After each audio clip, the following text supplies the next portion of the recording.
बुद्धाची शिकवण ग्रहण करत असल्यामुळे सगळ्यांना सर्व प्राणी मात्रांना त्यांनी समानतेच्या भावनेनं ते पाहू लागले. एवढंच नाही तर सर्व प्राणी मात्रांना पाणी आणि चारा कशा पद्धतीने मिळेल याची सुद्धा त्यांनी सोय केलेली होती. जंगली प्राण्यांना सुद्धा आणि ज्या ज्या ठिकाणी जंगलामध्ये असे छोटे छोटे तलाव बांधून त्यांनी त्याची सोय करण्यात आलेली होती. प्राणी मात्राची सोय त्यांनी केलेली नाही तर मनुष्य मात्राची सुद्धा त्यांनी सोय भरपूर मोठ्या प्रमाणात केलेली होती. तर त्यांनी पंचशील हे आचरण करण्याची जबाबदारी कंपल्सरी केलेली होती. आणि याचा परिणाम होऊन मोठ्या प्रमाणात यज्ञ बंद झाल्यामुळे ब्राह्मणांचा व्यवसाय बंद झाला. कारण यज्ञ केल्यानंतर त्या यज्ञाच्या मार्फत जसं आज एखाद्या मंदिरावरती गेल्यानंतर त्याचं पोट भरतं, अगदी तशा प्रकारे यज्ञ केल्यानंतर सुद्धा त्यांचं पोट मोठ्या प्रमाणात भरत होतं.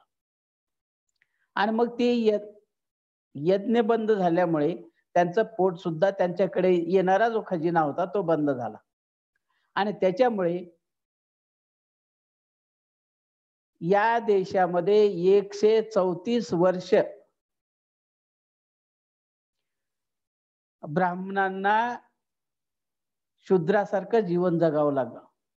आणि त्याच्यामुळे सम्राट अशोकाचा द्वेष ते मोठ्या प्रमाणात करू लागले.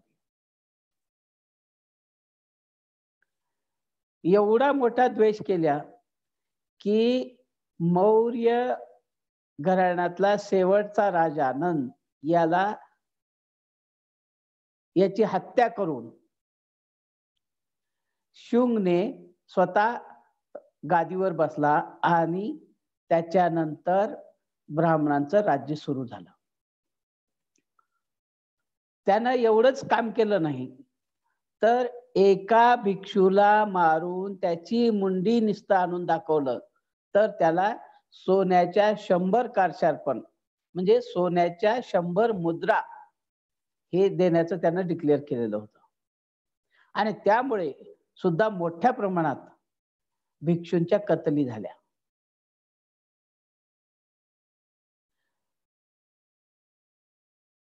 हा एक संदर्भ बाबासाहेबांनी क्रांती आणि प्रतिक्रांतीमध्ये दिलेला आहे.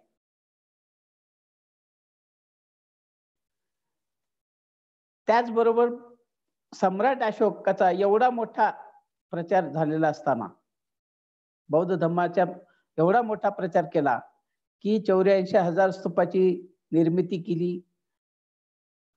हजारो लेण्या त्यांनी निर्माण केल्या.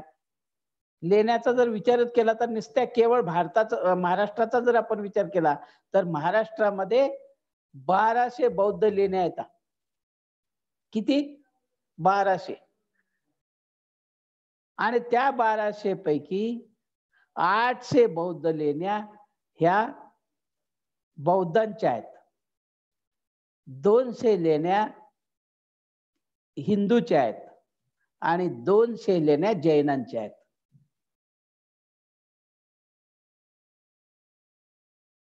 मग याच्या माध्यमातून ह्या सगळ्या जरी लेण्यांच्या माध्यमातून शिल्पकला निर्माण केली, शिलालेख निर्माण केले, आर्ट निर्माण केली, लेण्या निर्माण झाल्या आणि प्रचारक निर्माण झाले. याचा परिणाम खूप मोठ्या प्रमाणावर झालेला आहे. ज्या ज्या ठिकाणी तुम्ही जमिनीमध्ये खोदाल त्या ठिकाणी बुद्धाचे अवशेष तुम्हाला मिळतात. मग ह्या पैठणच्या आमच्या गोदावरीच्या पात्राच्या खालच्या बाजूला पालती नगरी म्हटलं जातं. ही पालती नगरी काय तर पुरातन पतिष्ठान नगरी आहे.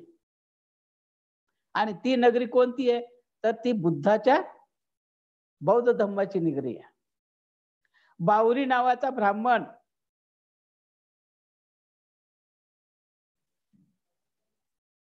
या ठिकाणी राहत होता आणि त्या बावरी नावाच्या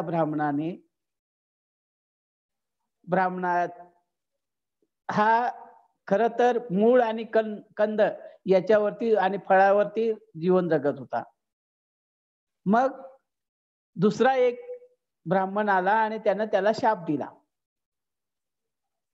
त्यानं शाप काय म्हणून द्यावं, तर तुझ्या मस्तकाचे 7 दिवसामध्ये 7 तुकडे होतील आणि तू मरून जाशील. मग बावरीला विचार आला की माझ्या मस्तकाचे 7 तुकडे होतील आणि मी मरून जाईल, हा जो शाप त्या ऋषीनं किंवा ब्राह्मणाने दिलेला आहे, तर तो जर खरा ठरला तर, म्हणून तो त्यानं काय थोडासा दुःखी होऊन बसला. मग दुसरा एक ब्राह्मण येतो. तो म्हणतो की काय झालं तुला, तर म्हणे असा असा त्या ब्राह्मणानं असा शाप दिला. अरे म्हणे त्याला काय कळतं, हे तुझ्या मस्तकाचे 7 तुकडे होतील याचा अर्थ जर कुणाला कळत असेल तर फक्त भगवान बुद्धाला कळतो. मग एक काम कर, भगवान बुद्ध सध्या बिहारमध्ये आहेत, तर त्या ठिकाणी तुझे 16 शिष्य तिकडे पाठव आणि त्यांना ह्या शापाचा अर्थ विचारून घ्यायला सांग. मग त्याला पटतं बावरीला, आणि बावरी चे 16 शिष्य त्यानं ते बुद्धाकडे पाठवतात आणि तिकडून त्यांनी बुद्धाकडून दीक्षा घेतात. दीक्षा घेऊन आल्यानंतर पुन्हा ती वापस येतात आणि याला अर्थ सांगतात. सांगायचं तात्पर्य असं की 16 जे शिष्य होते बावरी ब्राह्मणाचे 16 शिष्य यांनी पहिल्यांदा महाराष्ट्रात येऊन बौद्ध धम्माचा प्रचार केलेला आहे.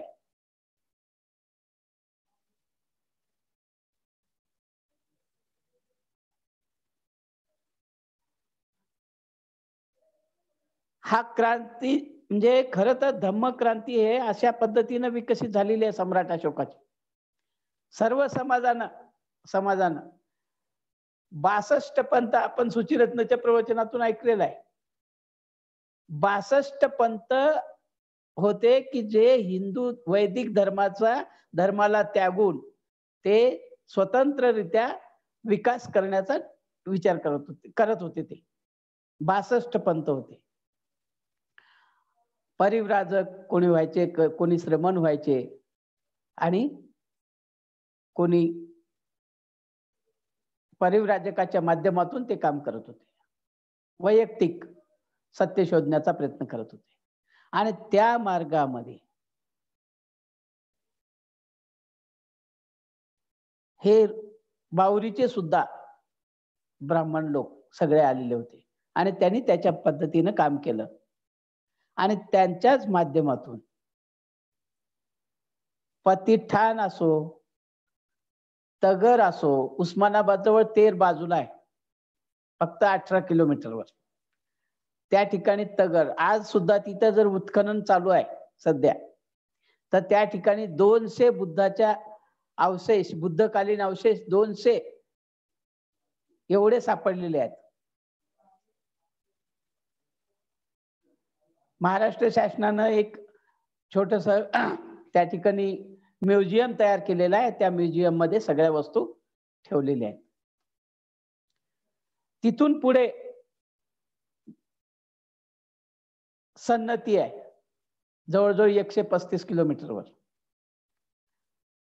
आणि त्या ठिकाणी गुलबर्गा याच्या बाजूला 40 किलोमीटरवर सन्नती आहे. त्या सन्नतीला सुद्धा बौद्ध अवशेष सापडलेले आहेत. सांचीचा जेवढा मोठा स्तूप आहे त्या स्तूपाचा 3/4 स्तूप हा गाडला गेलेला होता कुठे, सन्नतीला, आणि त्या ठिकाणी सगळे बुद्धाचे अवशेष सापडलेले आहेत. ते सगळे अवशेष सुद्धा त्या ठिकाणी म्युझियम बनवून ठेवण्याचा कर्नाटक सरकार प्रयत्न करत आहे. आणि तेरला सुद्धा आजही जमिनीमध्ये गाडलं गेलेलं एक स्तूप आहे.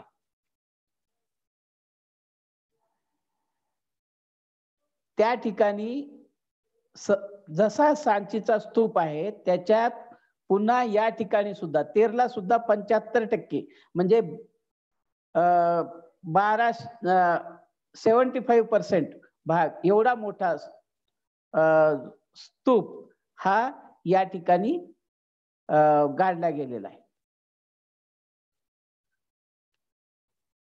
1971 ते 81 या कालावधीमध्ये काही उत्खनन करण्याचा तिथं प्रयत्न झाला आणि त्या उत्खननामध्ये ते स्तूप असल्याचं, बौद्ध चिन्ह असल्याचं लक्षात आल्यानंतर त्या ठिकाणी परत माती ओढण्यात आली, नांगर फिरवण्यात आला आणि ते स्तूप तसाच गाडला गेलेला आहे.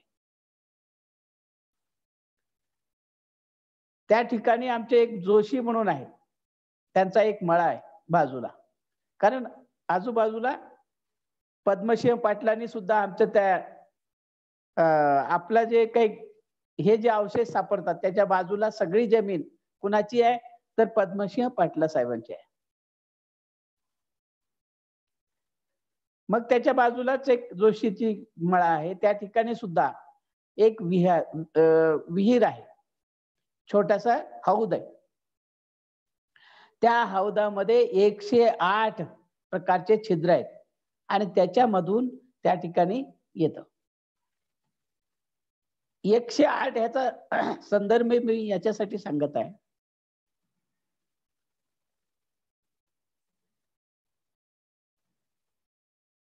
की 108 मणी असतात आपल्या,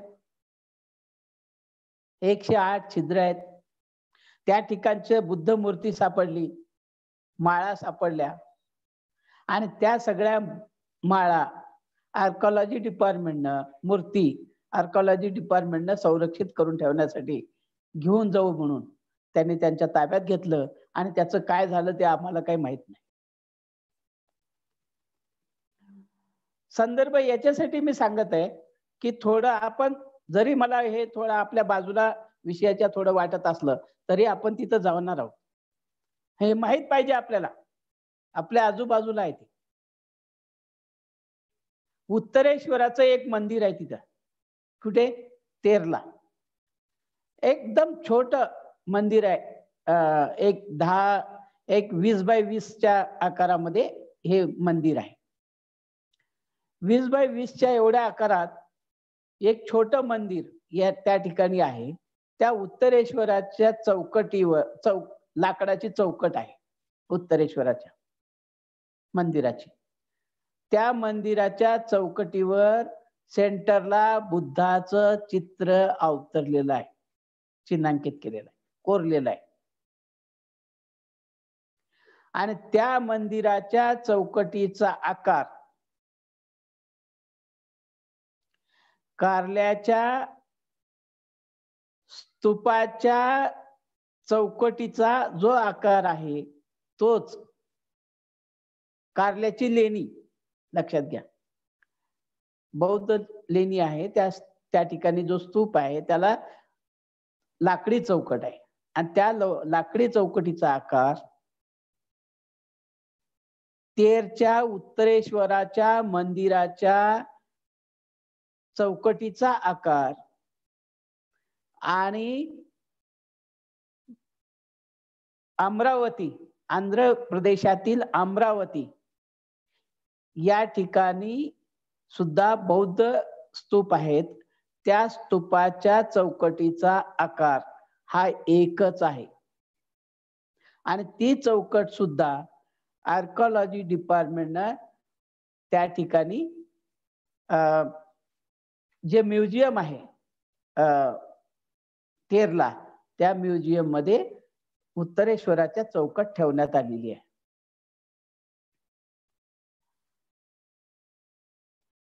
मग मी एक 5-7 वर्षापूर्वी त्या ठिकाणी गेलो होतो तेरला आणि मग त्या ठिकाणी विचारलं की ते चौकट कुठे आहे, तर ते म्हणाले की चौकट दुरुस्तीसाठी आम्ही बाजूला ठेवलेली आहे आणि त्याचं दुरुस्ती करण्याचं काम चालू आहे असं त्यांनी मला सांगितलं. तर ते खरंही असेल. पण अशा पद्धतीनं बौद्ध धम्माचा प्रचार हा सम्राट अशोकाच्या माध्यमातून त्यावेळेला झालेला होता. परंतु एवढा मोठा प्रचार झालेला असताना सगळीकडे बौद्ध राज्य, धम्मराज्य स्थापन झालेलं असताना सुद्धा पुन्हा या देशामध्ये प्रतिक्रांती सुरू झाली शिवच्या माध्यमातून. बाबासाहेब म्हणतात की मुस्लिमांच्या स्वाऱ्याच्या माध्यमातून सुद्धा या ठिकाणी हानी झालेली आहे. आपल्याला माहित आहे नालंदाचं, बाबासाहेबांनी त्या क्रांती प्रतिक्रांतीमध्ये त्याचाही उल्लेख केलेला आहे.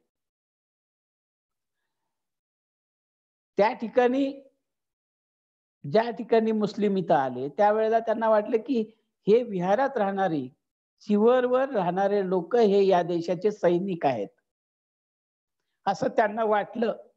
आणि त्या वाटण्यावरून त्यांनी पहिल्यांदा त्याच्यावरती अतिक्रमण केलं आणि त्यांना ठार मारलं, त्याचे जाळपोळ केली. आणि मग नालंदा हे 6 महिने जळत होतं विश्वविद्यालय. आणि मग मोठ्या प्रमाणात भिक्षूंच्या कत्तली झाल्यामुळे किंवा ह्या शुंगच्या माध्यमातून किंवा मुस्लिमांच्या स्वाऱ्यांच्या माध्यमातून बौद्ध धम्माचा जो भिक्षू प्रचारक होता तो प्रचारक दुसऱ्या देशामध्ये पळून गेला. दुसरे देश कोणते? इथं बाजूला आपल्या म्यानमार आहे, बाजूला श्रीलंका आहे, बाजूला नेपाळ आहे, या ठिकाणी किंवा तिबेट आहे, चीन आहे, या ठिकाणी सगळेजण आपला जीव वाचवण्यासाठी ते निघून गेलेले आहेत. मग जीव वाचवण्यासाठी कसे गेले ते? नुसतं असं लगेच गेले का? नाही. जे कोणतं विहार आहे, जे कोणतं चैत्य आहे, तर त्याच्यावरती त्यांनी झाडं तोडले आणि ते झाकून टाकलं आणि कायमचे त्यांना वंदन करून ते निघून गेलेले आहेत. आणि त्याच्या नंतर आपल्याला माहित आहे की 18व्या शतकामध्ये अजिंठा लेणीचा शोध लागला. तो सुद्धा कसा? वाघ चाललेला होता गुहेत, आपल्या इंग्रज अधिकाऱ्याला दिसला आणि त्यांना वाटलं की हे काय, इथं काहीतरी आहे. त्याचा मागोवा घेत गेला तर तिथं स्तूप निघाला.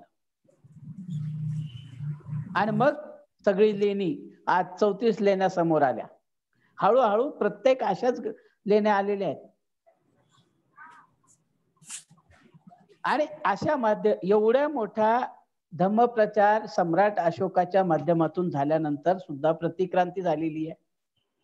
प्रतिक्रांती एवढी झाली की या भूमीमध्ये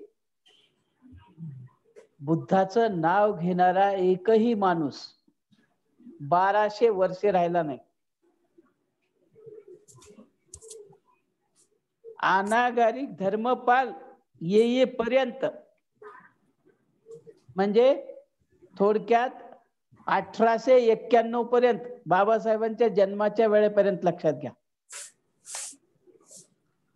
आणि तोपर्यंत मग काय चाललेलं, कुठं काय होतं? मग अनागारिक धर्मपालच्या रूपानं बौद्ध धर्म थोडा थोडा आपल्या सुरुवात त्यांनी केली. आणि ते सुद्धा बॅनर्जी नावाच्या ब्राह्मण, कलकत्त्याच्या ब्राह्मण माणसाच्या घरी महाबोधी सोसायटीची निर्मिती त्यांनी केली आणि त्याच ठिकाणी त्यांच्याच मदतीनं बौद्ध धम्माचा प्रचार सुरू केला. सुरुवात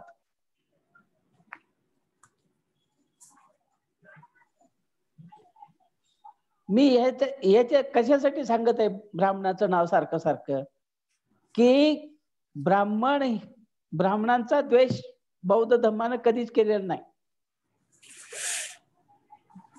चातुर्वर्ण्याचा, वैदिक संस्कृतीचा, ज्या ज्या गोष्टी अनिष्ट आहेत त्या गोष्टीचा त्यांनी द्वेष केलेला किंवा त्याचा तिरस्कार केलेला, त्याला सोडून दिलेला आहे. सगळ्या समाजाला बुद्धानं स्थान दिलेलं आहे आणि त्याचा परिणाम खूप मोठा झाला खरं तर. पण असं झालेलं असताना सुद्धा प्रतिक्रांती ही घडून आलेली होती. आणि प्रतिक्रांती घडून आल्यानंतर धर्मपालच्या रूपानं पुन्हा आपल्याकडे बौद्ध धर्माचा प्रचार सुरू झाला. हळूहळू अभ्यासक वाढले. सोहनलाल शास्त्री असोत किंवा आमचे भदंतानंद कौशल्यायन असोत किंवा उर्गेन चंद्रमणी असोत, जगदीश काश्यप असोत, यांच्या माध्यमातून लोक अभ्यासाला सुरुवात केलेली आहे. भिक्षू तयार होऊ लागले आणि त्यांच्या माध्यमातून त्यांनी धम्माचा प्रचार सुरू केलेला होता.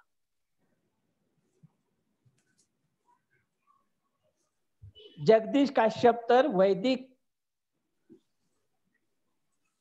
आपल्या कलकत्त्याला ते प्राध्यापक होते आणि ते प्राध्यापक असताना सुद्धा साळुंके सर ज्या विषयाचे प्राध्यापक होते त्याच विषयाचे जगदीश काश्यप सुद्धा प्राध्यापक होते. मग त्यांनी ते सोडून दिलं. पुन्हा त्यांनी दुसरं ग्रॅज्युएशन घेतलं, ते म्हणजे पालीमध्ये त्यांनी अभ्यास केला आणि पालीमध्ये निपुण झाल्यानंतर त्यांनी परत पालीचे प्राध्यापक म्हणून त्यांनी काम केलेलं आहे. त्यांच्या माध्यमातून काही प्रमाणामध्ये बौद्ध धर्माचा प्रचार सुरू झाला. परंतु ह्या सगळा जरी करत असले सगळेजण, तरी हे सगळे पश्चिम बंगालच्या साईडला, कलकत्त्याच्या साईडला किंवा खूप कमी प्रमाणात, काही प्रमाणात उत्तर भारतामध्ये अशा प्रकारे बौद्ध धर्माचा त्यांनी प्रचार केला. आपल्या महाराष्ट्राकडे येऊन खूप कमी वेळेला ते आले आणि ते कधीतरी असं लेक्चर देण्याच्या माध्यमातून यायचे आणि ते निघून जायचे.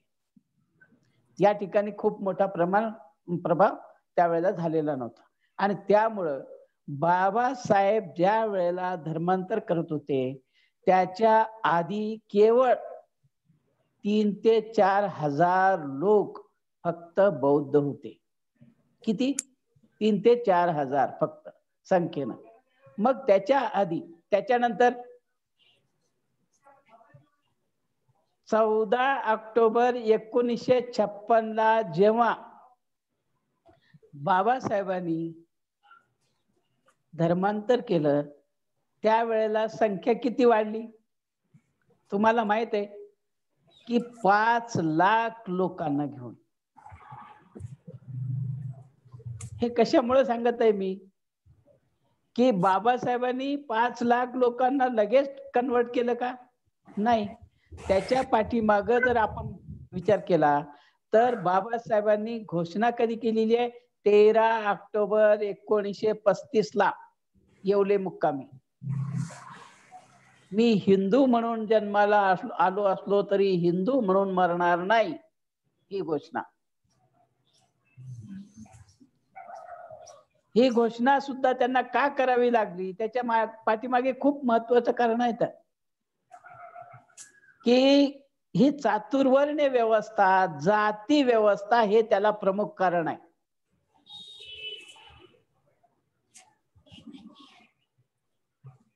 जाती व्यवस्थेमुळे आणि त्यांच्या त्या चातुर्वर्ण्य व्यवस्थेमुळे खूप मोठ्या प्रमाणात इथं अत्याचार चालू होता, अमानुष छळ चालू होता आणि त्या अमानुष छळाचा बाबासाहेब सुद्धा ते परिणाम बाबासाहेबांवर झालेला होता.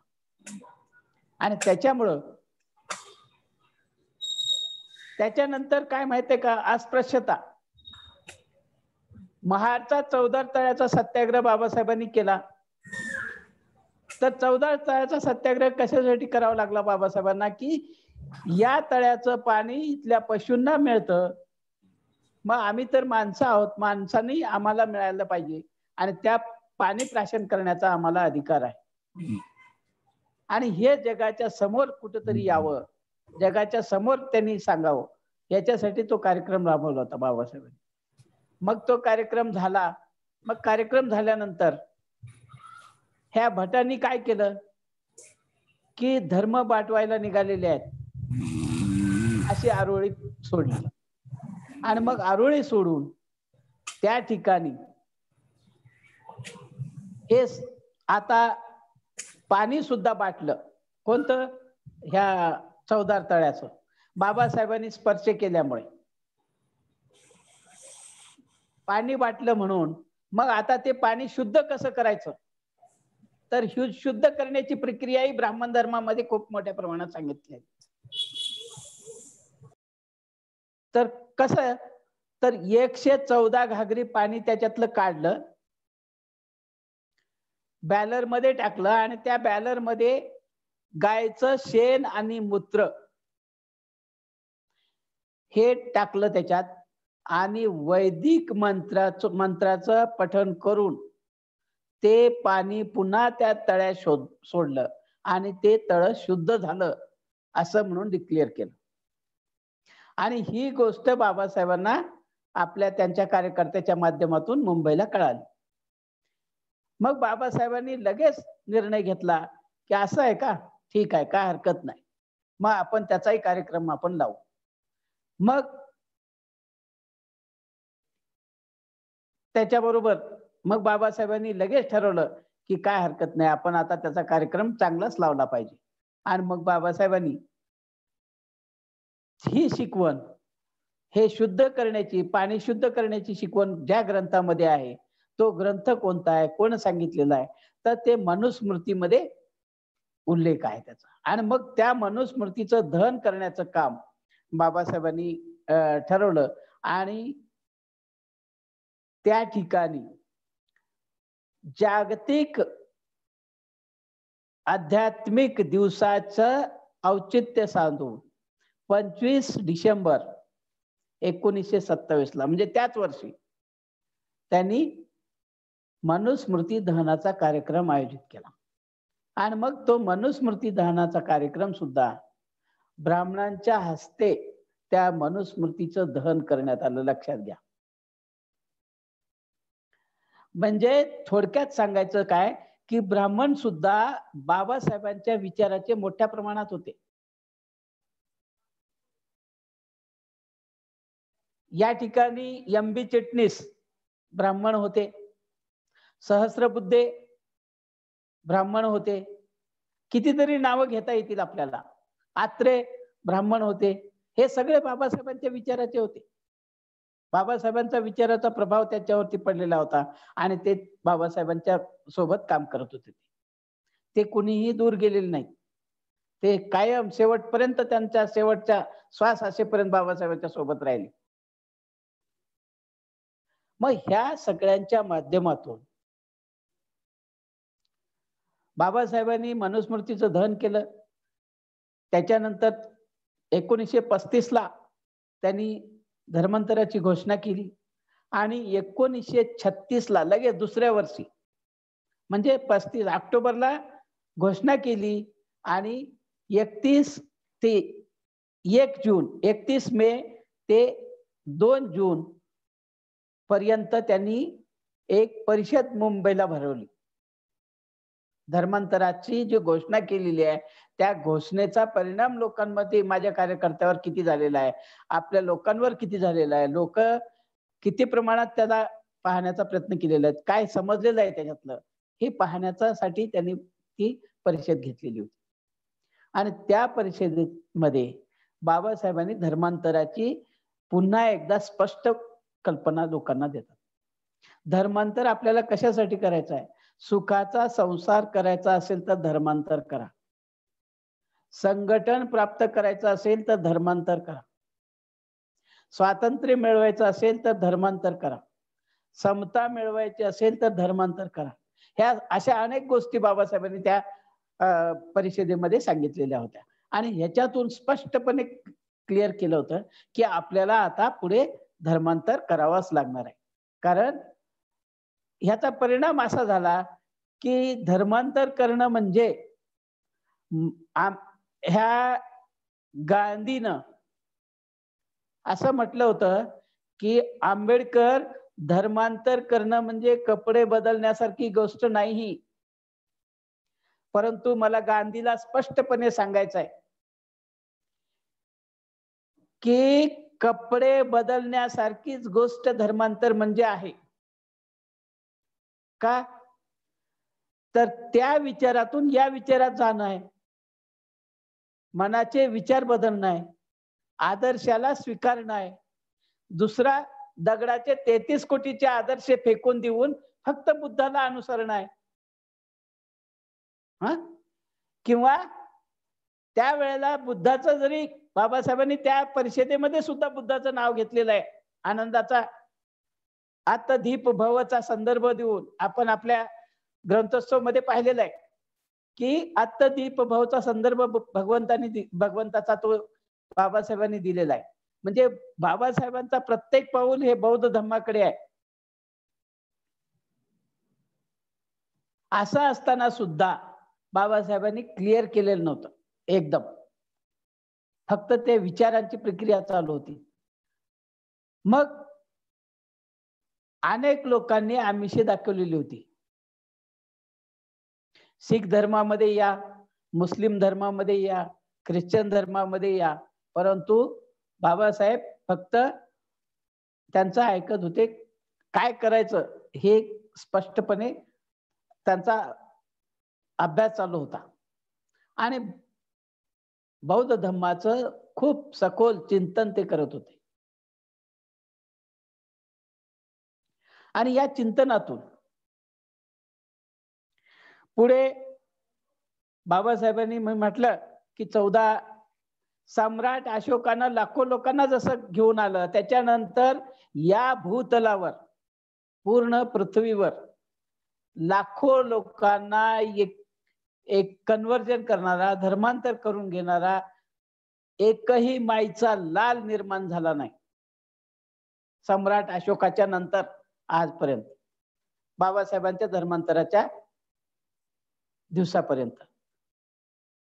बाबासाहेबांनी एवढ्या मोठ्या प्रमाणात धर्मांतर केल्यानंतर इथं आरोळी काय सोडावी लागली इथल्या लोकांना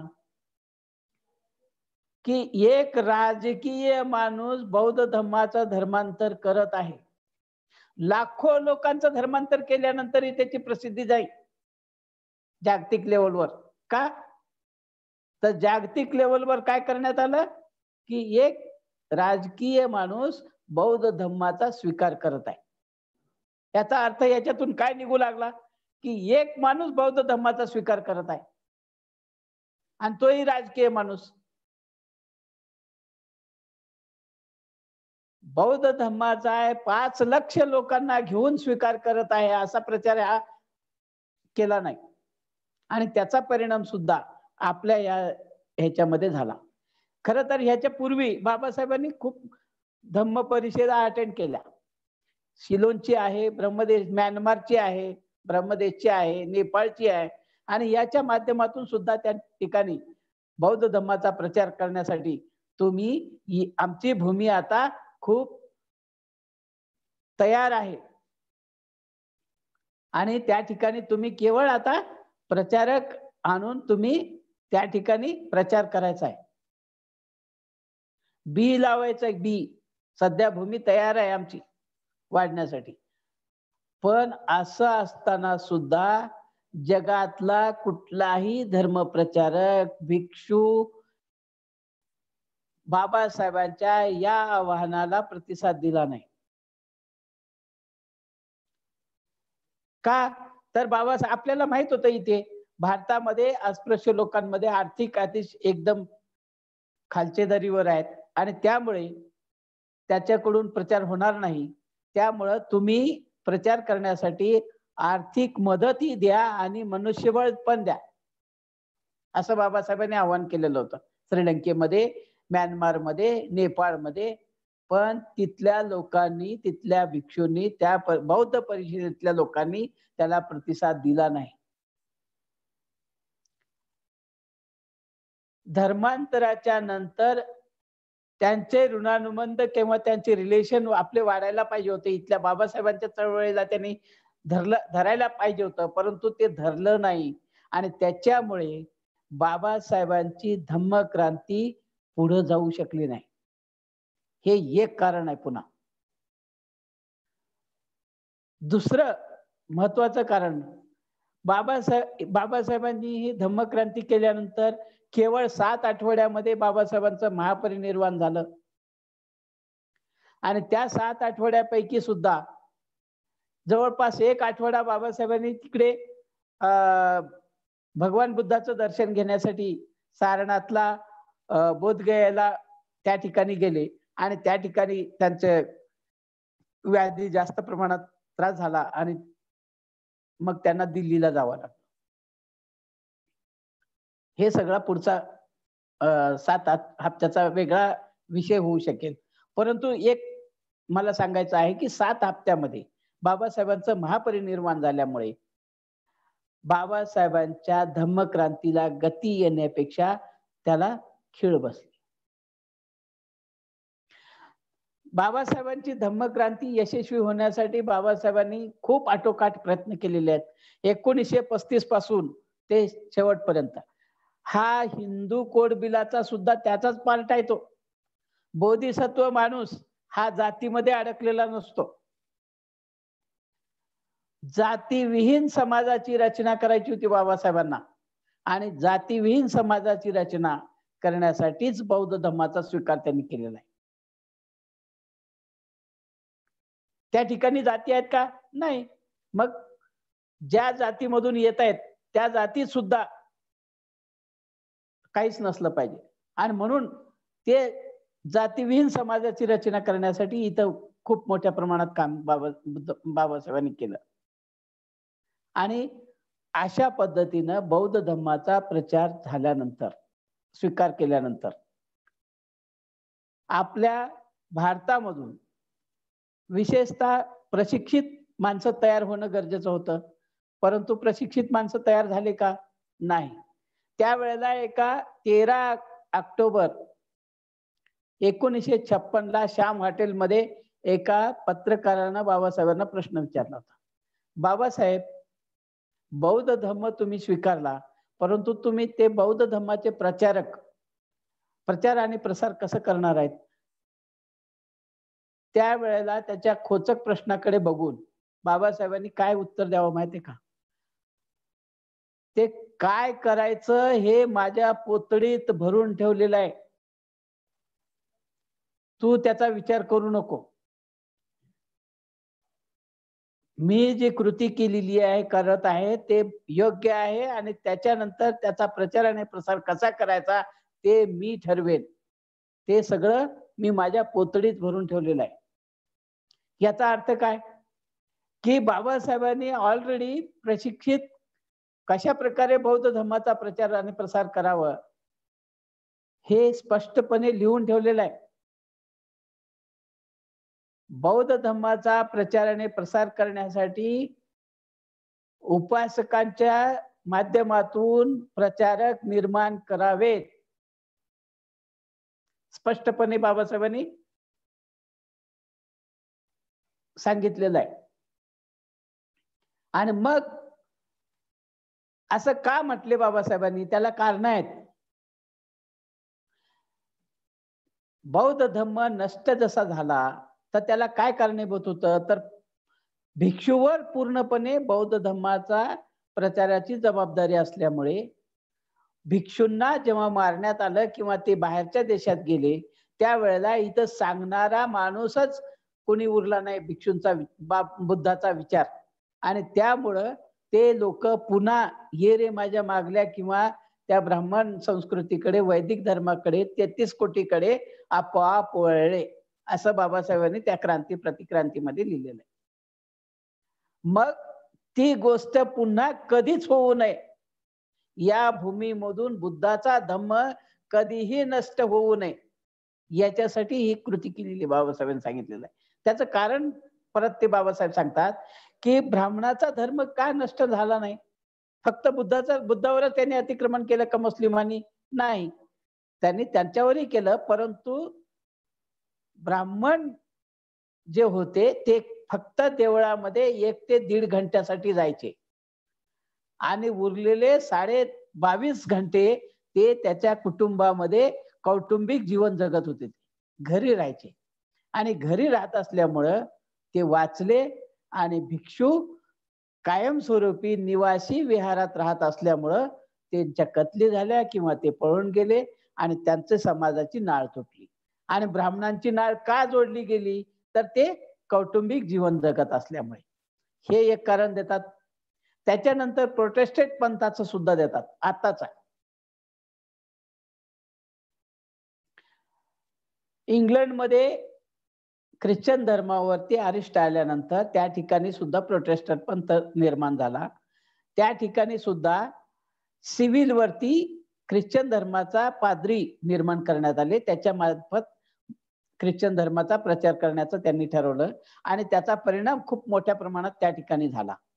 आणि तशाच पद्धतीनं बाबासाहेब सुद्धा सगळीकडचा अभ्यास करत असल्यामुळे त्यांना सगळ्या गोष्टी माहीत होत्या आणि त्या गोष्टीतून त्यांनी ठरवलं की भारतामधून सुद्धा बौद्ध धर्माचा कायमस्वरूपी जर प्रचार करायचा असेल तर उपासकाच्या माध्यमातून प्रचारक निर्माण केले पाहिजेत. आणि मग हे प्रचार करण्याची जबाबदारी इथं टाकली. परंतु प्रचार करण्यास प्रशिक्षित संस्था आपल्याकडे नसल्यामुळे बाबासाहेबांच्या धम्मक्रांतीनंतर प्रशिक्षित संस्था म्हणून समोर कोणतीच आलेली नाही. फक्त आणि फक्त त्रिरत्न बौद्ध महासंघ ही एकच अशी प्रशिक्षित संस्था तयार झाली की ती जगभरामध्ये त्यांनी प्रशिक्षणाचे केंद्र निर्माण केले. कुणाच्या माध्यमातून? उपासकाच्या माध्यमातून. त्या ठिकाणी अशी तरतूद ठेवली ज्यांना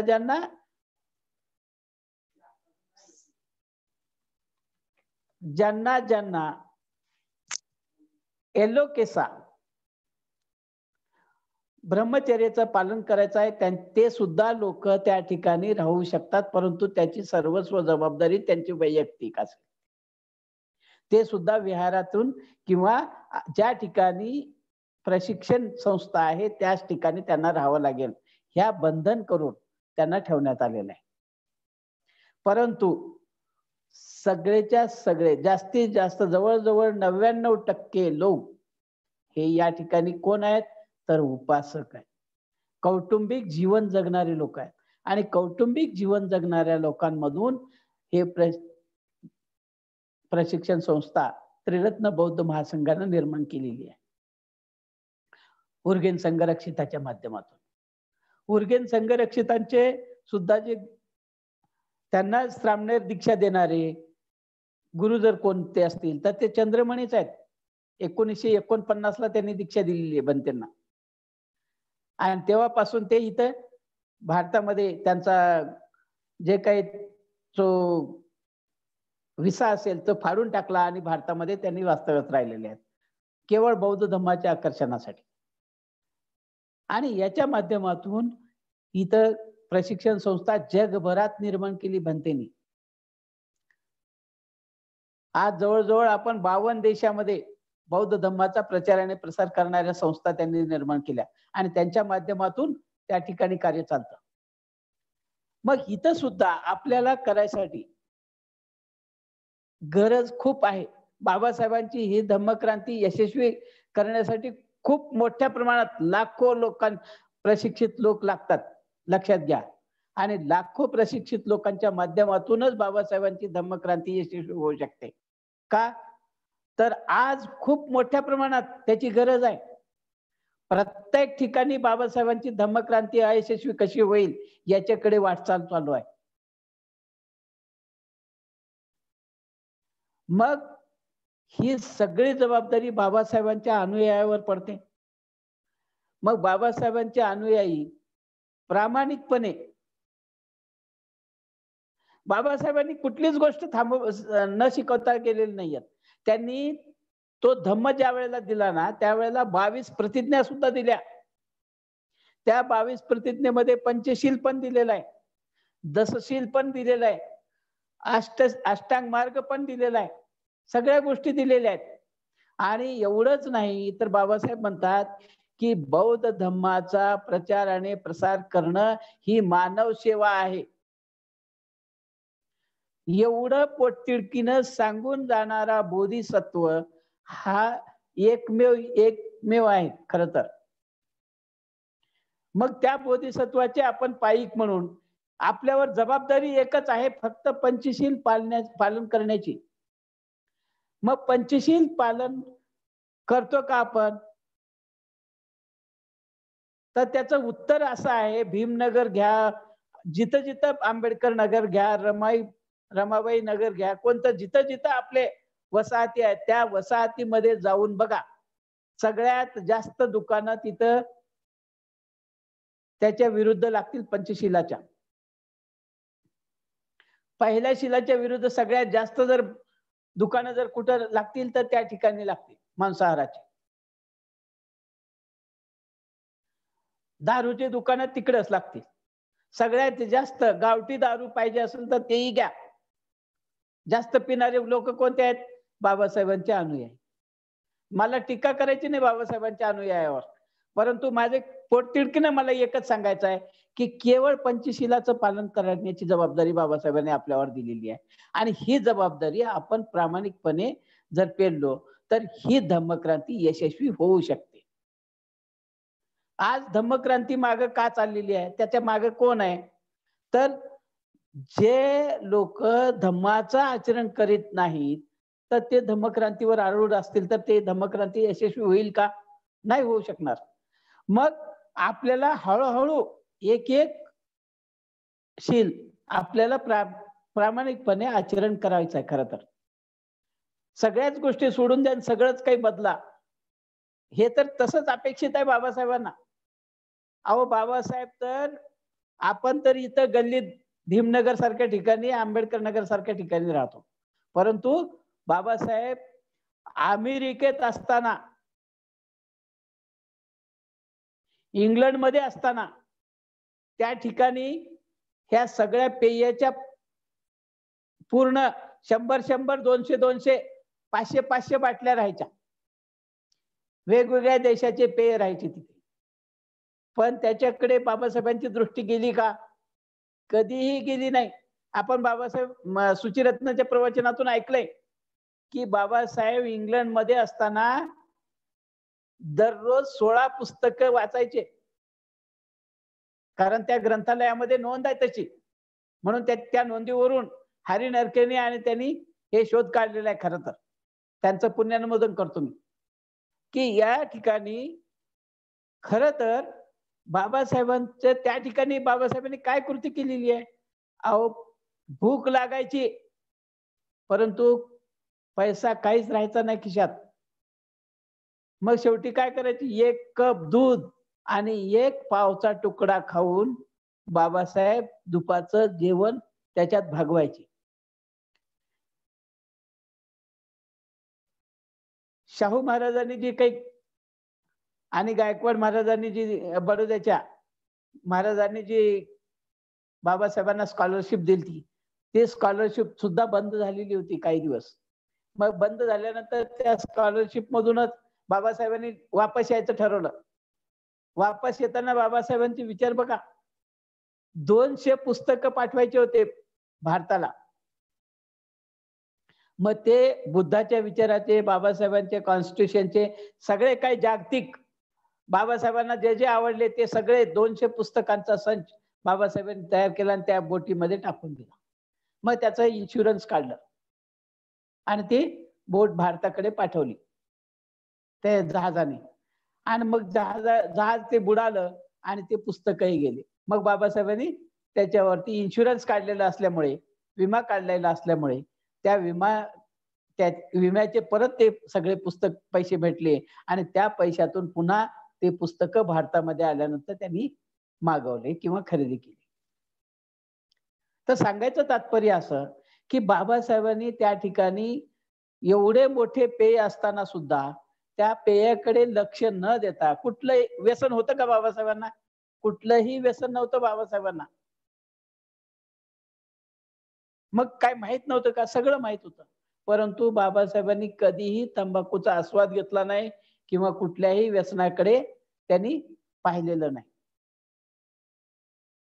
मग आम्ही आमचे अनुयायी किंवा त्यांचे पुत्र, आमचे बाप, आम्ही जे समजतो तर कशा माध्यमातून? फक्त शब्दाच्याच का? आणि किती दिवस टिकणार हे? जोपर्यंत आहे तोपर्यंत. मग मेल्यानंतर संपलं. जसा बौद्ध धर्म रिटर्न झाला तसं बाबासाहेबांची धम्मक्रांती परत अयशस्वी होऊ शकते. जर धम्माचं आचरण केलं नाही, पंचशिलेचं केवळ आचरण केलं नाही तर मग पंचशील आचरण करण्याची जबाबदारी कुणावर आहे?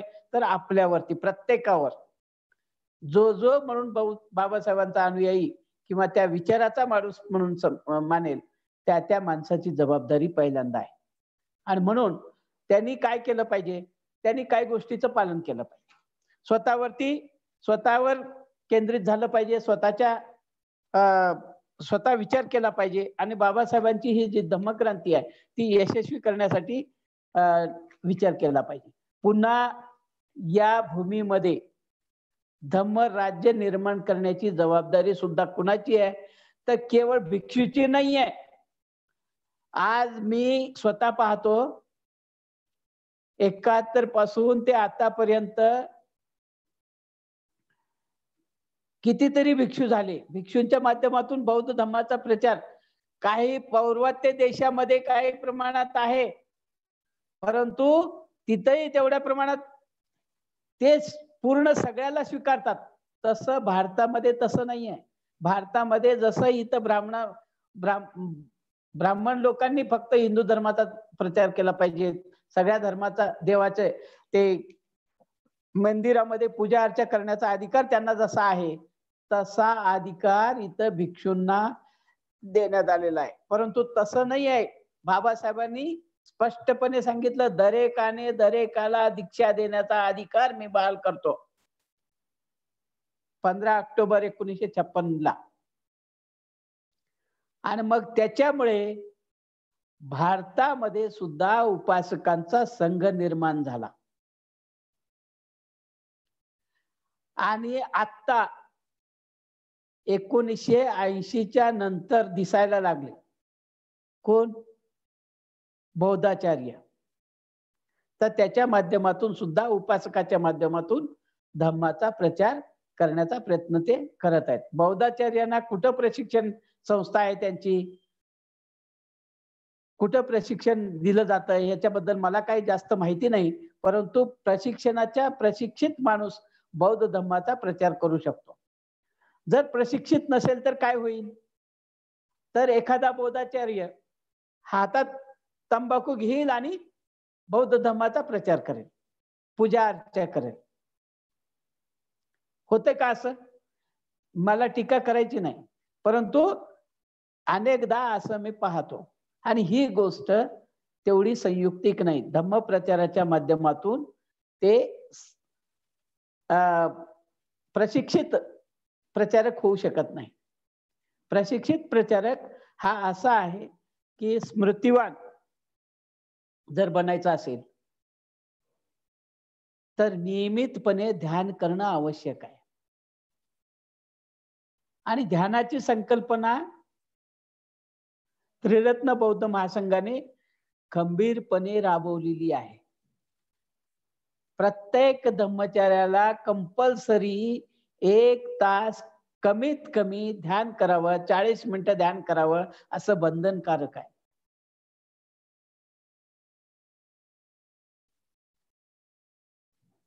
शारीरिक व्याधी असेल किंवा त्याचा काही वैयक्तिक प्रॉब्लेम असेल तर तेवढं तात्पुरता त्याला मुभा देण्यात आली आहे, परंतु त्यांनी नियमितपणे त्याच्या ध्यानाच्या संपर्कात असलं पाहिजे. मग बाबासाहेबांनी ध्यान शिकवलं का असं म्हटलं जातं. नानकचंद रत्तू बाबासाहेबांची पीए होते. तर नानकचंद रत्तूंनी दापोडीच्या महाविहारामध्ये बाबासाहेबांचा ध्यान करत असलेला फोटोच प्रदर्शित केला. फोटोच दाखवला डायरेक्ट. बाबासाहेब नियमित ध्यान करत असलेला फोटो मी तुम्हाला दाखवतो. आणि ते पाहून आश्चर्यचकित झाले लोक. बाबासाहेब नियमित ध्यान करायचे. आणि दुसरी गोष्ट की बाबासाहेबांच्या जी एकाग्रता होती ती एकाग्रता सुद्धा नानकचंद रत्तूच्या बाबासाहेबांचे जे आठवणी म्हणून त्यांचं पुस्तक जे प्रकाशित आहे त्या पुस्तकात मध्ये त्यांनी असं सांगतात की बाबासाहेब, मी रात्री म्हणजे दिल्लीला असताना मी रात्री बाबासाहेबांना 11 वाजता सोडून माझ्या घरी गेलो. सायकलवर जायचे 20 किलोमीटर अंतरावर घर होतं त्यांचं. 20 किलोमीटर अंतर सायकलवर चालून जायचे आणि 20 किलो जाऊन रात्री झोपले आणि परत सकाळी 6 वाजता ते वापस आले. वापस आले तर बाबासाहेब ज्या ठिकाणी बसलेले आहेत त्या ठिकाणी बसलेले आहेत. नानकचंद रत्तूने जाताना एक बाबासाहेबांच्या समोर जग ठेवलेला होता पाण्याचा, तोही तसाच आहे. आणि बाबासाहेब मात्र तल्लीन होऊन बसलेले अभ्यास करतायत. मग तेव्हा बाबासाहेबांना विचारतात रत्तू की बाबासाहेब तुम्ही झोपले नाही का? तेव्हा बाबासाहेबच त्याला उत्तर देतात, अजून तो गेला नाही का घरी? म्हणजे बाबासाहेब किती तल्लीन होऊन रात्रभर अभ्यास करत होते. आणि तो रात्रभर अभ्यास कशाचा चालू होता? तर बुद्धा अँड हिज धम्माचा. बुद्धा अँड हिज धम्मा हे ग्रंथ लिहित होते बाबासाहेब. आणि त्या ग्रंथाचा अभ्यास एवढा तल्लीन होऊन बाबासाहेब करत होते. त्या ग्रंथाचं सुद्धा खूप मोठं वैशिष्ट्य आहे, लक्षात घ्या. तर त्या ग्रंथ सुद्धा बाबासाहेबांनी दी गॉस्पेल ऑफ बुद्धा नावाचा ग्रंथ त्यांनी लिहिला आणि त्याच्या 60 प्रती तयार केल्या आणि बौद्ध देशांना पाठवून दिल्या आणि त्यांना सांगितलं की तुम्ही अभिप्राय कळवा. पण त्या 60 पैकी केवळ 11 देशाच्याच लोकांनी 11 अभिप्राय बाबासाहेबांना आले. आणि त्या 49 देशाच्या लोकांनी तर काहीच पाठवलं नाही, परंतु 11 अभिप्रायापैकी सुद्धा त्यांनी मात्र खूप चांगल्या प्रकारे अभिप्राय त्यांनी बाबासाहेबांना पाठवला. मग त्याच्या आधी जसं मी म्हणालो की श्रीलंकेमध्ये, म्यानमारमध्ये किंवा नेपाळमध्ये बाबासाहेबांनी बौद्ध परिषदेत जाऊन त्या ठिकाणी आवाहन केलेलं होतं. त्याच ठिकाणी म्हटलेलं होतं की तुम्ही जसं बायबल आहे, ख्रिश्चनांचा ग्रंथ, हिंदूंचा ग्रंथ जसं गीता आहे किंवा मुस्लिमांचा ग्रंथ कुराण आहे, तसा बौद्धांचा ग्रंथ असावा असं बाबासाहेबांनी सांगितलं होतं त्या ठिकाणी. आणि तुम्ही तो निर्माण करा. बुद्धाचा विचारांचा सगळा सार असावा त्यामध्ये. परंतु तो ग्रंथ सुद्धा कुठल्याही मी म्हणणाऱ्या बौद्ध भिक्षूला तो निर्माण करता आला नाही. त्याचं कारण असं की अफाट त्रिपिटक मोठं आहे आणि त्या अफाट त्रिपिटकामधून कुठली बुद्धाची शिकवण श्रेष्ठ समजावी याच्याबद्दल त्यांना एकमत होत नव्हतं त्यांच्या मनामध्ये आणि त्यामुळे तो ग्रंथ निर्माण होऊ शकला नाही. मग तो ग्रंथ बाबासाहेबांनी निर्माण केला, लक्षात घ्या. एकदम विद्वत्ता प्रचूर बोधिसत्व माणूसच हे ग्रंथ निर्माण करू शकतात किंवा अशी कलाटणी देऊ शकतात. सम्राट अशोकाच्या नंतर बाबासाहेबच एक असे ठरले की त्यांनी जागतिक संघटन असायला पाहिजे बौद्ध धर्माचं. मग जागतिक, मी म्हणालो होतो की जगातल्या बौद्ध लोकांनी प्रतिसाद दिला का? तर नाही. केवळ त्रिरत्न बौद्ध महासंघच प्रतिसाद देतो बाबासाहेबांच्या धम्मक्रांतीला.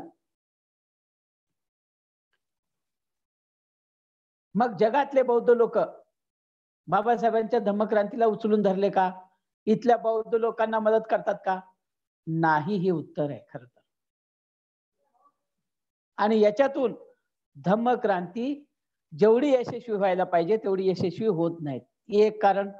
दुसरं कारण आहे की या ठिकाणी बाबासाहेबांच्या अनुयायी धम्माचरण पंचशिलाचं पालन करण्यामध्ये कमी पडत असल्यामुळे ते एक आहे. तिसरं कारण आहे की जे काही दुसऱ्या त्रिरत्न बौद्ध महासंघ सोडून दुसरे प्रशिक्षित संस्था आहेत का दुसरीकडे? तर नाही, त्याचं हे उत्तर आहे. तर बाबासाहेबांनी 10 कलम दिलेले होते बुद्धिस्ट सोसायटी ऑफ इंडियाला आणि त्या 10 कलमाच्या माध्यमामध्ये प्रशिक्षण देण्यासाठीचं त्यांचं एक कलम आहे. बौद्ध धर्माचा प्रचार आणि प्रसार करायचा असेल तर प्रशिक्षित करून बौद्ध प्रचारक निर्माण करा. मग हे प्रशिक्षित करण्याचं काम केवळ त्रिरत्न बौद्ध महासंघ करतो.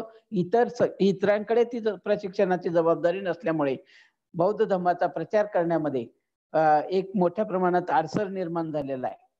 तर खूप मोठ्या प्रमाणात आपण सुद्धा आपली कोण काय करतं याच्याकडे न पाहता आपण आपली जबाबदारी बाबासाहेबांची ही चळवळ किंवा आदर्श समाजाची निर्मिती बाबासाहेबांच्या माध्यमातून जे या ठिकाणी झालेली आहे, नव समाजाची निर्मिती बाबासाहेबांनी जी केलेली आहे, तर त्याला पुढे न्यायचं असेल किंवा आपली सुद्धा जबाबदारी पुढे आहे, ती सगळी सर्वस्व जबाबदारी आपण घ्यायची आहे. आता दुसरे कोण काय करतात त्याच्याकडे न पाहता केवळ आपल्यावरती आहे. आपण जर आपली जबाबदारी ते पंचशील पाळण्याची जबाबदारी आपल्याला घ्यायची आहे, स्वतःच्या विकासाची जबाबदारी आपल्याला घ्यायची आहे. स्वतःच्या विकासाची जबाबदारी फक्त आपण एक काम करा, हे खूप सोपं आहे की आपल्याला जर विकास करून घ्यायचा असेल तर तेवढं फक्त निर्णय स्वतः घ्या.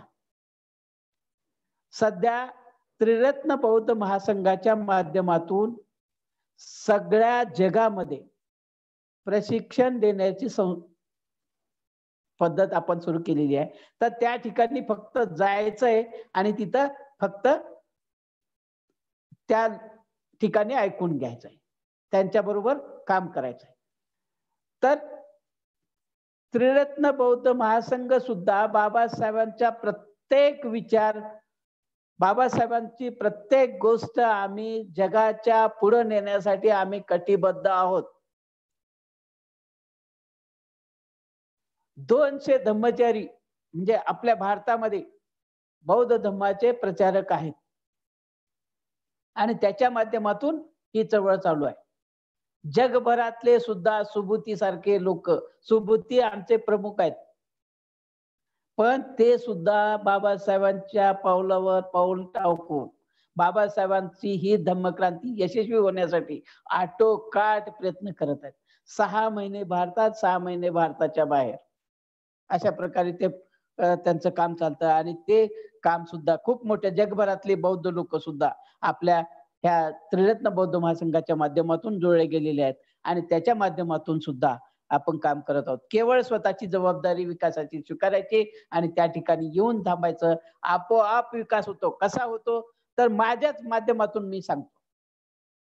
मी सुद्धा आंबाबाईचं परडी घेऊन जोगवा मागणारा माणूस एका काही विचारामध्ये संघाच्या त्रिरत्न बौद्ध महासंघाच्या माध्यमात संपर्कात आल्यानंतर आपोआप सगळे जोगवा गेला आणि 33 कोटी मानगुटीवरचं भूत सुद्धा आपोआप निघून गेलेलं आहे, लक्षात घ्या. आणि अशाच प्रकारे सगळं पूर्णपणे आपण दुसऱ्या तीरावर येऊन जातो, पोहोचतो. आणि त्या तीरावर येऊन पोहोचल्यानंतर बुद्धाचा विचार स्वीकारल्यानंतर आपोआप आपला विकास होतो. त्रिरत्न बौद्ध महासंघच्या प्रशिक्षणाच्या माध्यमातून संपूर्ण शिकवण दिली जाते. बुद्धाची शिकवण, बाबासाहेबांच्या धम्मक्रांतीची शिकवण आम्ही या ठिकाणी शिकवत असतो आणि त्याच्या माध्यमातून आपण हळूहळू प्रगती करत राहूया. समाजाला प्रशिक्षित करण्याची जबाबदारी सुद्धा त्रिरत्न बौद्ध महासंघाच्या माध्यमातून आहे. तर केवळ त्याच लोकांनी इडा घेतला असं नाही, तर सर्वांनीच घेतला पाहिजे आणि अनेक प्रशिक्षित संस्था निर्माण करून बाबासाहेबांची ही धम्मक्रांती यशस्वी करण्यासाठी आपण प्रयत्न केला पाहिजे. आपला विकास करून घेण्यासाठी चळवळीशी संबंध ठेवून कार्य केलं पाहिजे. काय होतं, बऱ्याचदा अनेक आपल्या संस्था आहेत, अनेक गट आहेत, अनेक वेगवेगळ्या छोटे छोटे गटाच्या माध्यमातून आपण कार्य करत असल्यामुळे आपली शक्ती ही विघटित झालेली आहे. खरं तर संघटन निर्माण करण्यासाठी बाबासाहेबांनी सांगितलेलं आहे, परंतु संघटन आपलं एकत्र एक होऊ शकलेलं नाही आणि त्यामुळे संघटनाच्या माध्यमातून, चळवळीच्या माध्यमातून आपण काम करण्यासाठी शिकलं पाहिजे. स्वतःची व समाजाची आर्थिक बाजू सुद्धा आपण निर्माण करण्याचा प्रयत्न केला पाहिजे. सुप्रिया, नेट बंद झालं का बघा?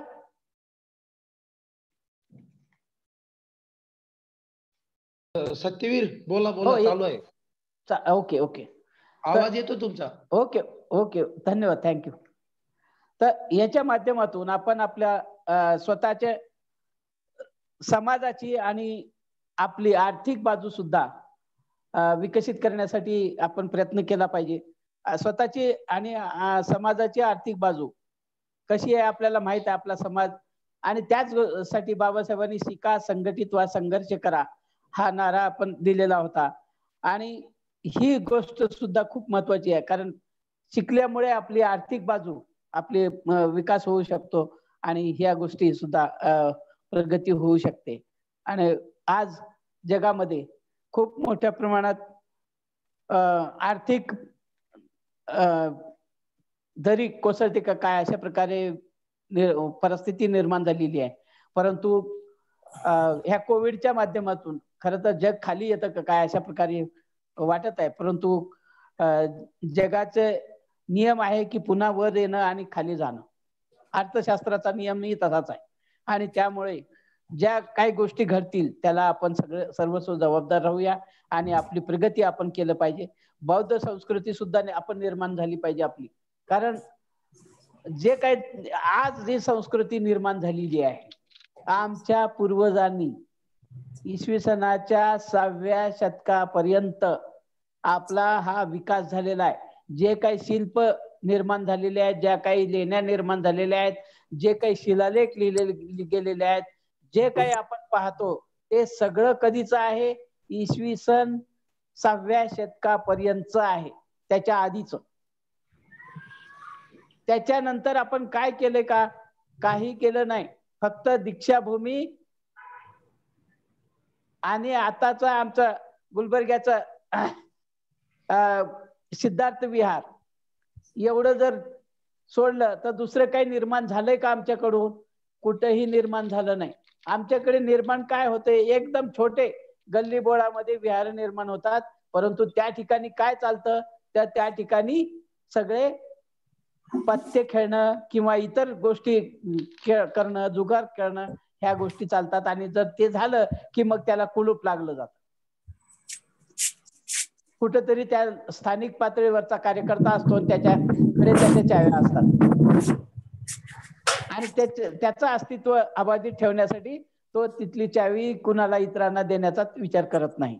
तर अशा पद्धतीची संस्कृती आपण इथं निर्माण केलेली आहे जे काय आहे. पण याला सुद्धा आपल्याला खूप मोठ्या प्रमाणात वाव आहे. कारण आज आपल्याकडे या ठिकाणी जसं केरला मी म्हणालो की तिथे सांची सारखा स्तूप काढला गेलेला आहे. तर अशा प्रकारे पुन्हा संस्कृती निर्माण करण्यासाठी बाबासाहेबांनी स्वतः सांगितलं होतं, मला बौद्ध विहार निर्माण करायचे. ते कुठं? कलकत्ता, दिल्ली, मुंबई या मोठ्या शहरामधून. या मोठ्या शहरामध्ये कशासाठी? की उपासनेला संधी मिळावी म्हणून. आणि हीच गोष्ट करण्यासाठी पुण्यामध्ये बौद्ध धर्माची दीक्षा घेण्याच्या अगोदर 1954ला बाबासाहेबांनी रंगूनला बुद्धाची मूर्ती भेट मिळालेली ही तिथून आणली आणि त्या ठिकाणची बुद्धाची मूर्ती या पुण्यामध्ये देहू रोडला त्यांनी ठेवलेली आहे. आणि त्या ठिकाणी बाबासाहेब म्हणतात की मला, धर्मानंद कोसंबीला बाबासाहेब म्हणतात की मला माझ्या चाळीमध्ये विहार निर्माण करायचे आहेत, लोकांना उपासनेची संधी उपलब्ध करून द्यायची आहे. आणि त्यामुळे खूप मोठ्या प्रमाणात विहार त्यावेळेला निर्माण झाले, प्रचार केले. बाबा जे काय आताच सिद्धार्थ विहार सुद्धा आहे तर ते निर्माण झालं आणि त्याच्या माध्यमातून सुद्धा मोठ्या प्रमाणात तिथं प्रचार चालू आहे. कर्नाटकमध्ये, या ठिकाणी भारतामध्ये सुद्धा आपल्याकडे महाराष्ट्रामध्ये मोठ्या प्रमाणात काम त्रिरत्न बौद्ध महासंघाच्या माध्यमातून चालू आहे. इतरही संस्था करत आहेत. पण इतर संस्थेच्या तुलनेमध्ये त्रिरत्न बौद्ध महासंघाचा जो प्रचार आहे तो खूप चांगल्या प्रकारे प्रशिक्षित असल्यामुळे, प्रचारक असल्यामुळे खूप मोठ्या प्रमाणात आपण प्रचार करत आहोत. योगा, आर्ट, कराटे आणि संगीत हे आपल्या बौद्ध धर्माच्या माध्यमातून निर्माण करण्यासाठी आपण प्रयत्न केला पाहिजे. आणि योगा आणि कराटे हे खूप मोठ्या प्रमाणात त्रिरत्न बौद्ध महासंघामध्ये आपण काम करतो किंवा त्याच्यामध्ये केलं जातं. आणि या योगाच्या माध्यमातून, कराट्याच्या माध्यमातून अनेक धम्मचारी आम्हाला या संघाला, चळवळीला भेटलेले आहेत. तर ही संस्कृती परत आपण निर्माण केली पाहिजे. तर आपण ह्या धम्मक्रांतीच्या माध्यमातून बाबासाहेबांची धम्मक्रांती यशस्वी करण्यासाठी आपली खूप मोठी जबाबदारी आहे. आणि ती जबाबदारी आपण घ्याल आणि केवळ पंचशिलेचं पालन आपण जर करण्याचा प्रयत्न केला तर बाबासाहेबांची धम्मक्रांती या भूमीमधून कोणीही लुप्त करू शकणार नाही किंवा पुन्हा रिटर्न जाणार नाही. पण मी धोक्याचा जाता जाता इशारा देतो की बाबासाहेबांनी जे काही प्रयत्न केलेले आहेत 1935 पासून ते 56 पर्यंत बौद्ध धर्माच्या विकासासाठी, प्रत्येक त्यांच्या रक्ताचा थेंब त्यांनी त्याच्यात आठवलेला आहे. त्या रक्ताच्या थेंबाचं फलश्रुती ही याच्यामध्ये आहे, त्यांच्या विकासामध्ये, त्यांचा विचार पुढे नेण्यामध्ये, ही धम्मक्रांती यशस्वी करण्यामध्ये. ते पुढे म्हणतात की मला केवळ बौद्ध धर्माचा प्रचार आणि प्रसार करायचा आहे. त्या 22 प्रतिज्ञेमध्ये तर म्हणतात, परंतु मला ते पुढे, इथून पुढे मला केवळ बुद्धाचा प्रचार, बौद्ध धर्माचा प्रचार आणि प्रसार करायचा आहे, एवढीच गोष्ट मला करायची आहे, असं म्हणून ते पुढे निघतात. आणि ही गोष्ट आहे 1953 ची. मग 53 ची 56 पर्यंत बाबासाहेबांनी काय केलं? केवळ तेच केलेलं आहे, लक्षात घ्या. कायम तोच विचार होता बाबासाहेबांचा. आणि मग ती गोष्ट आम्हाला सुद्धा जर पुढे करायचं असेल तर आपल्याला पंचशिलेचं पालन करणं बंधनकारक आहे. त्रिरत्न बौद्ध महासंघाच्या माध्यमातून प्रशिक्षित होणं गरजेचं आहे. आणि अशा प्रशिक्षित होण्यानं, जसं महात्मा मी म्हणत नाही, जसं बाबासाहेबांनीच म्हटलं नव्हतं महात्मा, म्हणून मी सुद्धा महात्मा गांधीला महात्मा म्हणत नाही, म्हणून म्हणाल गांधी म्हणून. तर गांधीने जसं म्हटलं बाबासाहेबांना की कपडे उतरण्यासारखी आहे, तर गांधीला हेच उत्तर आहे की बाबासाहेबांनी स्पष्ट माहित होतं की हे कपडे उतरण्यासारखीच गोष्ट आहे, की या ठिकाणातून ते सोडून द्यायचं आणि हे स्वीकारायचं. आणि ती तसंच घडलं. 14 ऑक्टोबर 1956 ला सकाळी 9:30 वाजता आपोआप हे परिवर्तन घडलं. 10:30 ला पूर्णपणे बदललेलं होतं जग. 5.5 लक्ष लोक बौद्ध धर्मामध्ये आलेली होती आणि त्या जुन्या विचाराला पूर्णपणे तिलांजली दिलेली होती. तर माझे बंधू आणि भगिनींनो, हीच गोष्ट तिथंच थांबली नाही, तर त्या 3 कोटी लोकांनी सुद्धा बाबासाहेबांचं महापरिनिर्वाण झाल्यानंतर बाबासाहेबांच्या अस्थिची राख कपाळाला लावली आणि 3 लाख लोकांनी पुन्हा बौद्ध धर्म स्वीकारला. 16 ऑक्टोबरला परत 2 लाख लोकांनी, चंद्रपूरच्या लोकांनी त्या ठिकाणी धर्मांतर केलं. आणि अशा पद्धतीनं आम्ही आज जे काही किती लोक प्रामाणिकपणे आचरण करत आहेत त्याच्यावरती ही सगळी भिस्त आहे. इकडे कशाचं मंदिर काय होवं, त्याला कुणाचं काय हो, हा, याचा मला एक म्हणायचं आहे की कुणाचे मंदिर आणि कशाचे मंदिर, कुणाला काय करायचं ते करत जावं, त्याच्यावर विकास अवलंबून नाहीये. विकास हा त्याच्यामध्ये सामावलेला आहे. बाबासाहेब 5 लक्ष लोकांमध्ये एक सांगतात की मला 5च लोक तलवारीच्या धारेसारखे या धम्मक्रांतीला मिळाले पाहिजेत. बुद्धाच्या धम्मक्रांतीला, बुद्धाच्या वेळेत सुद्धा सारीपुत्त, मोग्गलायन, आनंद, काश्यप असे काही बोटावर मोजण्या इतकेच भिक्षू त्यांना मिळालेले होते. पंचवर्गीय भिक्षूंना घेऊन त्यांनी काम केलेलं आहे. हा, आणि अशा पद्धतीनं एका काळात निर्माण करण्याचं काम सुद्धा बाबासाहेबांच्याच मनात होतं की 5 जरी ह्या धम्मक्रांतीला जर भेटले तर ही धम्मक्रांती यशस्वी होऊ शकेल. मग 5 तर भेटले का? बाबासाहेबांच्या महापरिनिर्वाणानंतर 5ही भेटले नाहीत. भेटले फक्त एक, आणि तोही पाश्चिमात्य देशातून आलेला माणूस उर्गेन संघरक्षिताच्या माध्यमातून, आणि त्यांच्या माध्यमातून ही चळवळ उभी राहिली. आणि या आपल्या जे काही बाबासाहेबांची जे काही धम्मक्रांती आहे त्याला उचलून धरण्याचं काम त्यांनी उचलून धरलं, आणि ते काम त्यांचं पुण्याचं काम त्यांनी केलेलं आहे. बंधू आणि भगिनींनो, आपली सुद्धा जबाबदारी आहे सगळ्यांची, की आपण पंचशिलेचं पालन करा आणि बाबासाहेबांची धम्मक्रांती आपण यशस्वी करूया. पंचशिलेचं पालन जर आपण करत राहू तर या भूमीमधून पुन्हा बौद्ध धम्म कधीही नष्ट होणार नाही. बाबासाहेबांची धम्मक्रांती कायम जर अजरामर व्हायची असेल तर केवळ केवळ आणि केवळ आपल्या आचरणावर अवलंबून आहे. माझी सर्वांना हात जोडून नम्र विनंती आहे की आपण पंचशिलेचं पालन करा, त्रिरत्न बौद्ध महासंघाच्या माध्यमात जोडले जा, आणि जिथं कुठं असाल तिथून तुम्ही धम्माचा प्रचार करत राहा. एवढंच माझ्या सांगणं आहे. माझे जे काही विचार आहेत ते आपण ऐकून घेतलं, त्याबद्दल आपला धन्यवाद. या ठिकाणी मी थांबतो. जय भीम, जय बुद्ध. धन्यवाद आदरणीय धम्मचरी सत्यवीर. धम्मचरी सत्यवीर यांनी धम्मक्रांतीची दिशा व दशा यावर त्यांनी सुंदर असं प्रवचन त्यांच्या भाषेमध्ये सांगितलेले आहे. त्यांनी प्रथम धम्मचक्र परिवर्तन बुद्धांनी केलं सारनाथ येथे, त्यानंतर सम्राट अशोकांचं सांगितलं आणि बाबासाहेबांचं सांगितलेलं आहे.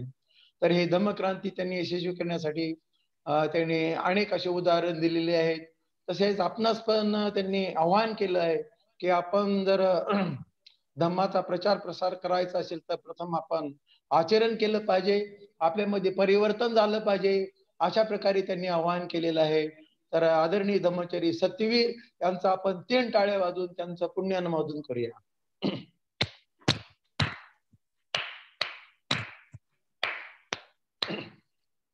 धन्यवाद आदरणीय धम्मचरी सत्यवीर.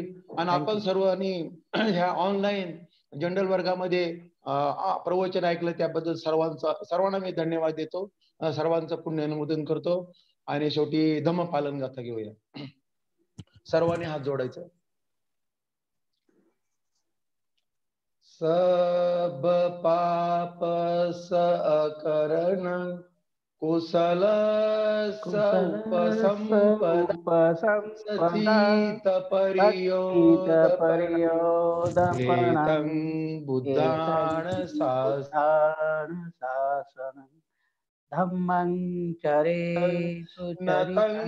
दुचरितं चरे धम्मचारी सुखं सेति अस्मि लोके परं हित न तावता धम्मधरो यावता बहुभासति यो चापंपि सुत्वाणं धम्मं कायेन पश्यति सवे धम्मधरो होति यो धम्मं न पमज्जति नत्ति मे शरणं नय्यं बुद्धो मे शरणं वरं एतेन सच्चवज्जेन होतु मे जय मंगलं नत्ति मे शरणं नय्यं धम्मो मे शरणं वरं एतेन सच्चवज्जेन होतु मे जय मंगलं नत्ति मे शरणं नय्यं संघो मे शरणं वरं एतेन सच्चवज्जेन होतु मे जय मंगलं नमो बुद्धाय नमो धम्माय नमो संघाय साधु साधु साधु.